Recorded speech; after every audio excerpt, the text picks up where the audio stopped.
साद नईमी अपने ख्यालों में डूबा हुआ था जब अहमद रब्बानी ने मुस्कुराते हुए कहा, तो आपको खोई हुई चीज़ मिल गई।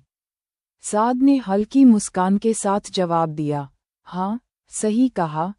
अहमद ने चुटकी लेते हुए कहा, उससे मिलना चाहते हैं?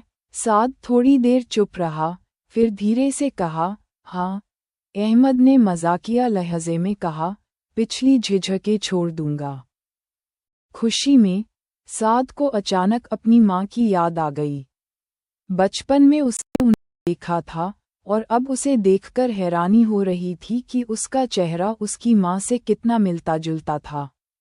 अहमद रब्बानी ने साद की उलझन भांप ली और कहा, आप जानते हैं, और इसमें कोई हर्ज भी नहीं। चलिए, रबिया से सारी बातें करते हैं। साद मन में मना कर रहा था, लेकिन अंदर से उसे खुशी भी थी कि अहमद उसे वहां ले जा रहा था। अहमद ने बिना पूछे ही स्कूटर पर बैठाया और साद ने मना करते हुए भी बैठ जाना ही उचित समझा। रास्ते में अहमद ने बताया, रबिया की अम्मी बेगम शिराजी बहुत ही नफीस और नेक इंसान हैं। रबिया खुद भी बहुत अच्छी लड़की है। उसके पिता के जाने के बाद उसकी माँ ने उसे बहुत मेहनत से पाला पोसा है। वह एमए कर चुकी है और अब रिसर्च कर रही है। अचानक स्कूटर के ब्रेक लगे और साद चौंककर इधर उधर देखने लगा। यह अहमद रब्बानी के घर का गेट नहीं था, बल्कि एक बड़े बंगले के पास बनी एक छोटी सी एनेक्सी थी। बहुत दिन हो गए बेगम शिराजी से मिले हुए। चलिए, आप भी मिल लीजिए। वह आपको बहुत पसंद करेगी, अहमद ने उत्साह से कहा। साद का चेहरा पीला पड़ चुका था। उसका पूरा वजूद कांप रहा था। उसने मन में सोचा, अहमद रब्बानी, तूने कैसी दोस्ती निभाई। मुझे दुश्मनों के घर लाकर खड़ा कर दिया। पता नहीं यहाँ मेरे साथ क्या सुलूक होगा। अहमद ने साद के चेहरे को गौर से देखा और कहा, कोई उलझन है सर। साद घबरा गया था। उसे समझ नहीं आ रहा था कि वह क्या करे। उसे अपनी माँ के कहे हुए शब्द याद आ गए, बेगम शिराजी और उनकी बेटी हमारे दुश्मन हैं। लेकिन आज वह उनके घर के सामने खड़ा था। आपने तो बताया था कि आप इन्हें जानते हैं, अहमद ने फिर कहा। साद के दिमाग में माँ और नानी के कहे हुए शब्द गूंजने लगे, जायदाद के लिए जरीना बेगम हम पर मुकदमा करने जा रही हैं। अपनी ही कुछ ने हमें दुश्मन बना लिया। उसने हाथों में सिर थाम लिया। उसने सारी जिंदगी माँ की बात मानी थी, लेकिन आज ये क्या हो गया। अहमद ने मुस्कुराते हुए कहा, उनकी शराफ्त और खानदानी नज़ाकत देखकर आपको समझ आ जाएगा कि असली सच्चाई क्या है। रबिया कमरे में आए।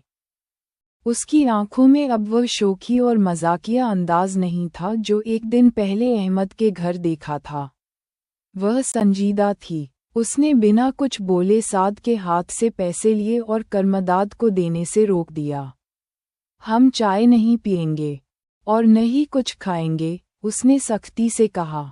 साद को कुछ समझ नहीं आया। अहमद हंसते हुए बोला, सर, यह नाराज है क्योंकि आप बिना खाए पिए वहां से चले गए थे। रबिया ने साद की ओर देखा और कहा, हम गरीब लोग हैं, आपके लायक नहीं। हमारे बीच कुछ दूरियां बनी रहनी चाहिए। अहमद रब्बानी ने माहौल हल्का करने के लिए मजाक किया, साद सर, आज आप इस पर एक बड़ा अन्याय करके आए हैं।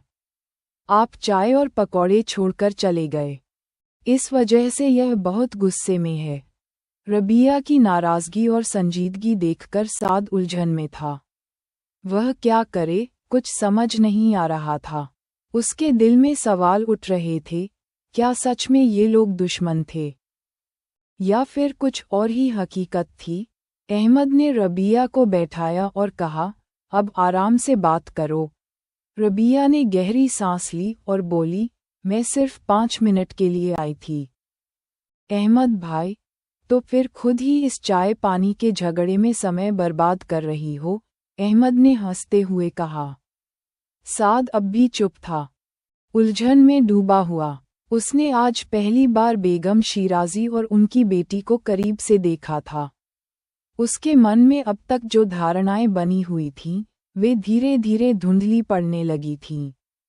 क्या उसकी माँ सच कह रही थी, या फिर उसे अब तक एक अधूरी सच्चाई बताई गई थी? अगर कल नहीं तो परसों सही, राबिया ने जिद करते हुए कहा। साद ने बिना उसकी ओर देखे ही जवाब दिया, शायद परसों भी नहीं।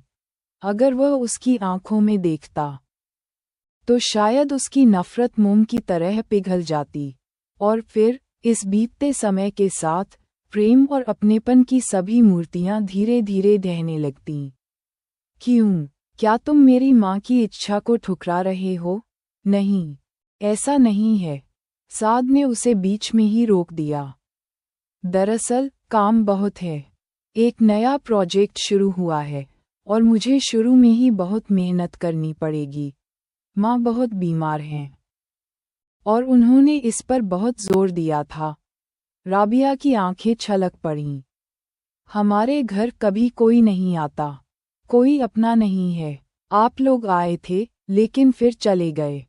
और मेरी माँ, उसकी आवाज़ कांप रही थी। मुझे नहीं पता कि वह किस ओर देखती रहती हैं। उनकी निगाहें किसी के इंतजार में दरवाजे पर टिकी रहती हैं। वह इतनी भावुक हो गई कि उसने अपना चेहरा हाथों से ढक लिया और सिसकने लगी। साद का दिल कसक उठा। एक अजीब सी बेचैनी ने उसे घेर लिया। उसने राबिया की ओर देखा, लेकिन कुछ कह नहीं पाया। हम आएंगे बीबी, देखना, हम जरूर आएंगे। अहमद ने राबिया के सिर पर हल्के से हाथ फेरा और उसे दिलासा दिया। फिर वह मजाकिया लहजे में बोला, अगर तुम मुझे गर्मागर्म पकौड़े खिलाने का वादा करो तो मैं कल ही आ जाऊंगा। लेकिन सोच लो, महंगाई बहुत बढ़ गई है। तुम्हारे बजट में कैसे फिट होगा? राबिया ने उसकी ओर नजरें उठाकर देखा और हल्की मुस्कान आ गई। मेहमान अपना नसीब खुद लेकर आते हैं और बरकत घर में आती है, तो फिर देखना हमारा नसीब हमें कहाँ लेकर आया है। अहमद ने हंसते हुए कहा और दरवाजे की ओर इशारा किया। कर्मदाद चाय की ट्रे लेकर आ रहे थे। भीड़ हटते ही उन्होंने बीच में रखी छोटी सी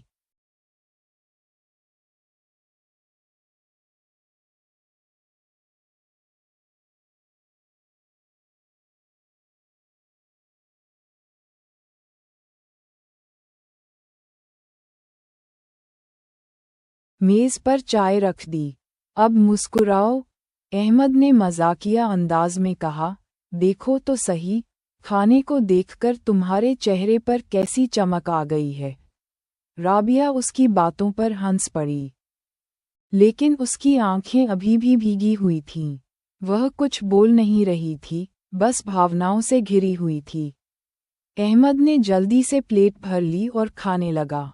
रोटियां खाओ और जिंदा रहो, वरना भूख से मर जाओगे, उसने मजाक किया। साद ने देखा कि राबिया चुप बैठी रही। उसने आगे बढ़कर खुद उसे पेश किया। लो, खा लो। उसके स्वर में एक अजीब सी खनक थी, एक अनकही इच्छा। राबिया ने उसकी आंखों में झांका और धीरे से कहा, पहले वादा करो कि कल हमारे साथ चाय पियोगे। साद चौंक गया। ये कैसी जिद थी? ये कौन सी भावना थी जो उसके अंदर किसी नर्म लहजे में घर कर रही थी? लेकिन मेरे पास काम है सर। अभी कोई ज़रूरी काम नहीं है। मैं भी वहीं काम करता हूँ। मुझे तो कोई प्रॉब्लम नहीं है। अहमद ने तुरंत विरोध किया। साद धीरे धीरे कमजोर पड़ रहा था। राबिया ने अपनी उम्मीद भरी नज़रें उसके चेहरे पर टिका दीं, और उन आँखों ने उसे पूरी तरह बेबस कर दिया। उसे बचपन की वह नफ़रत याद आई जो उसे अपनी माँ से विरासत में मिली थी। वह गहरे अंधेरे में डूब गया। ये सब इन्हीं लोगों की वजह से हुआ। कितनी तंगी में गुजारा किया हमने। पिता होते हुए भी हम भाई बहन अनाथों की तरह जिए। और इसकी वजह थी मेरी माँ की सबसे बड़ी दुश्मन, ज़रीना बेगम। सबसे बड़ी दुश्मन। लेकिन आज वह नफरत जो इतने सालों से दिल में थी, क्या सच में वह अब भी जिंदा थी, या फिर दोस्ती और अपनापन धीरे धीरे उस आग को बुझा रहा था। साद समझ नहीं पा रहा था कि यह सब क्यों और कैसे हो रहा था। वह खुद उसे बुलाने आई थी, बेशक अपनी माँ के कहने पर, लेकिन क्या सच में ये सिर्फ एक औपचारिकता थी, या कहीं न कहीं उसके मन के किसी कोने में इस मुलाकात की चाहत भी थी? अगर ऐसा नहीं होता तो वह अपनी माँ को वहीं समझा सकती थी। साद के मन में अजीब सी बेचैनी थी। उसे लगने लगा कि शायद वही उससे प्यार करने लगा है, या फिर यह जुनून है। नहीं, ये सब गलत है, उसने खुद को समझाने की कोशिश की। लेकिन उसके भीतर कोई हलचल मची हुई थी।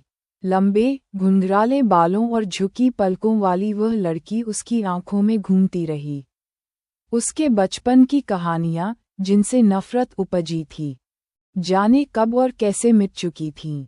अब उसके दिल में बस एक ही इच्छा रह गई थी, चाचा शिराजी की पत्नी और अलादीन से मिलने की। उसकी आंखें धीरे धीरे भारी होने लगीं। किसी तरह नींद ने लोरी गाकर उसके बिखरे ख्यालों को सुला दिया, या शायद उसके अवचेतन में छिपा हुआ उसकी माँ का डर इतना गहरा था कि वह अंदर तक जड़ हो गया था। तुममें इतनी हिम्मत कैसे आई? साद अपराधी की तरह सिर झुकाए अपनी माँ के सामने खड़ा था, और वह उसे डांट रही थी। मुझे नहीं मालूम था कि मेरी नज़रों से ओझल होते ही तुम मेरी अवज्ञा करने लगोगे। माँ, उन्होंने मुझे बुलाया था, और मैं अकेले नहीं गया था, और मैंने साफ साफ कहा था कि तुम उनसे नहीं मिलोगे। वे जादूगर हैं।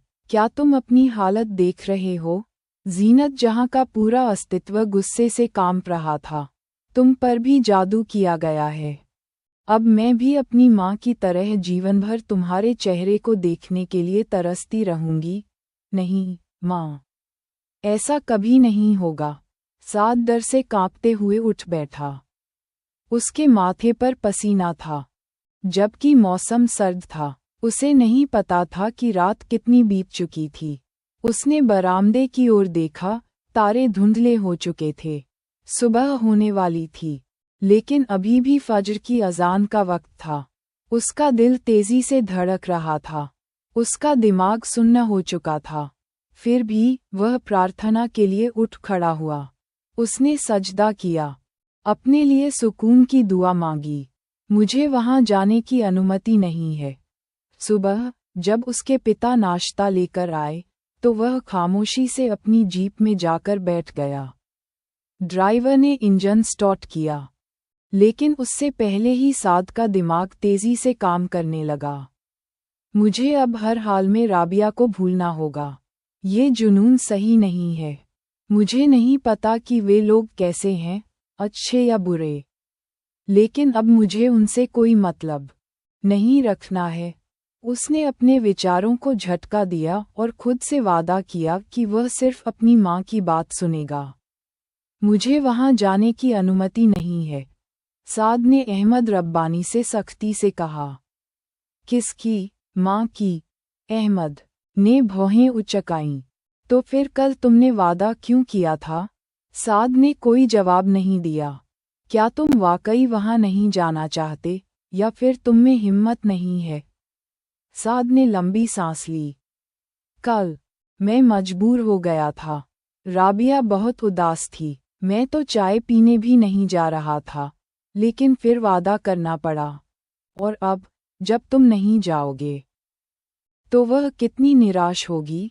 साद ने चिंतित होकर अपना माथा पकड़ लिया। मैंने कल तुम्हारे साथ नहीं जाना चाहिए था।